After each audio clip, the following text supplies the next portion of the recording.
Prendersi cura dell'ambiente per prevenire il dissesto, per favorire la permanenza sul territorio degli abitanti, per custodire la bellezza paesaggistica tipicamente ligure dei terrazzamenti. Sono diverse le priorità a cui si intende dare risposta con la misura economica varata recentemente dalla Regione Liguria. Dal 14 marzo sino al 23 aprile si aprirà un bando di gara per il ripristino dei muretti a secco. Laddove c'è un presidio da parte dell'uomo, quell'antropizzazione cosiddetta positiva, si creano le basi anche per tenere insieme il nostro territorio, che è bellissimo ma è molto fragile. Quindi credo che il supporto, il presidio dell'uomo, soprattutto in realtà agricole, sia un qualcosa di fondamentale. Complessivamente saranno distribuite oltre 9.400.000 euro, con i quali si cercherà di dare stabilità agli oltre 42.000 ettari di terrazzamenti presenti in Liguria. Beneficiari sono le imprese agricole, gli enti pubblici, i proprietari e i gestori dei terreni, anche non titolari di impresa agricola. Non è detto che siano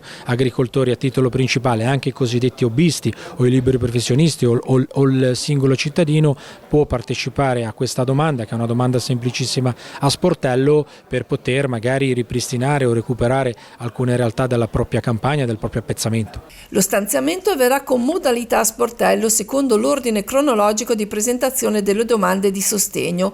Ogni richiedente potrà fare domanda per una metratura non superiore ai 200 metri quadrati. Verranno erogati contributi al 70% del costo standard, corrispondente a 73,5 euro al metro quadrato di muro ripristinato. Gli investimenti dovranno essere utilizzati entro 6 mesi dall'atto di concessione. Tutte le informazioni saranno disponibili sul sito web regionale e su agriligurianet.it.